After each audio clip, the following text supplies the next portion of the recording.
Sabi niya pala nung una, where you go? Sabi ko, city center. Okay. Come with me. Because doon din daw ang daan niya eh. Sabi ako, tiwalang-tiwala nga. Hi guys! Ako nga pala si Ness, nakatira dito sa Qatar. Magkikita nga kami ngayon ni Mahal dahil ibibigay ko nga sa kanya yung mga luma kong gamit. Dala ko dyan, te.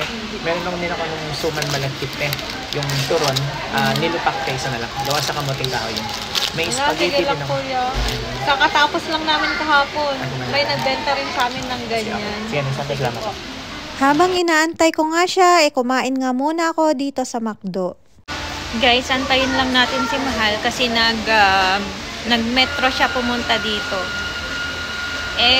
Mali daw yung tinuro sa kanya nung tinanungan niya na kung saan siya bababa. Sabihan ko sana siya na mag-Uber na lang pero wag na. Hayaan natin siyang kailangan niyang matuto. Alam niyo ba, minsan yung mga lalaki, iaasa nila lahat sa mga jowa nila. Kagaya ng ganyan, hindi niya alam. Ngayon lang siya nag-metro. Hindi, ilang beses na yan nag-metro. Pero first time niya ata yung bababa dito sa city center. Wag muna natin siyang tawagan. Tingnan natin kung makakarating siya dito. Kawawa naman. Guys, alam nyo kaya minsan ayokong palabas-labas dito. Palabas-labas ba? Tapos kakain ka sa mga ganito, sa mga McDo, ganyan. May mga lalapit sa'yo at magbebenta ng mga kakanin. Or kaya may malalapit na manghihingi ng ng tulong ba? Kasi nga daw, nag-close na daw yung company nila, ganun ba? Kaya minsan ayokong pumunta dito kasi nakukonsensya ako pag wala ako bang naibibigay. Saka once in a blue moon lang talaga kami lumalabas ni Mahal kasi syempre inuuna muna namin yung mga yung gastusin ba namin sa bahay. Mahirap naman yung palabas-labas ka tapos wala ka palang pera. Wala ka pang ipon. Grabe, ang tagal niya. Kanina pa ako dito. Dito lang yan ha. Sa Maida Pearl. Kung nag-Uber na siya, okay sana. Pero gusto niyang magtipid. Mga ilang minuto pa nga, dumating na nga rin si Mahal.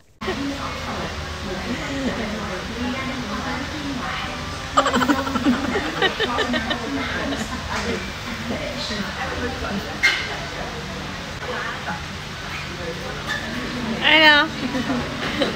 Mahal, minute mo buting loob sa akin tapos iniligaw ako. Wala ko, nagkamayan pa kami kanina pagbaba ko. Thank you, brother. You big help for me sa akin. Kapag balik ko, pagkakayat ko, hindi dito, ang city center. Bumalik ka ulit doon. Sabi sa akin yung gwardiya. Binabawi mo na yung thank you, brother mo.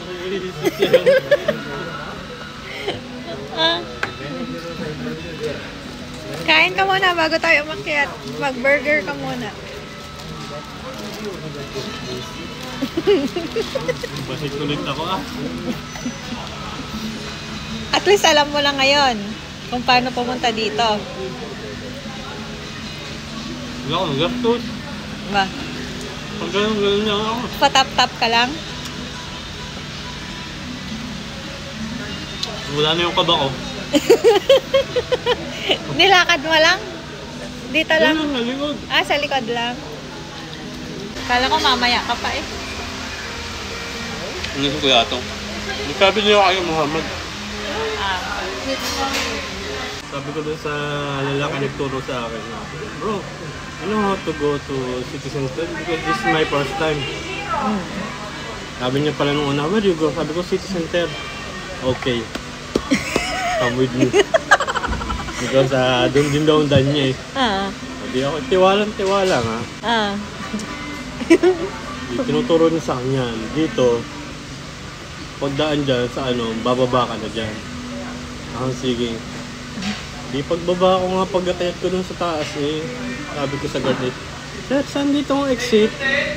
Bakit saan ka pupunta? City Center? Ay nako, hindi dito. Doon ka sa DECC daw. Ay, nandun ata ako sa Albida ata yun. Sa Almay Albida ka na. Doon ako binaba ng hype leon. Sabi niya dito ka bababa. Yan, pag tumapat mo sa Albida, diyan ka bababa. Umakyat ka lang sa taas, paglabas mo, City Center na. Kamig. Hindi ako makalabas. Hindi daw City Center.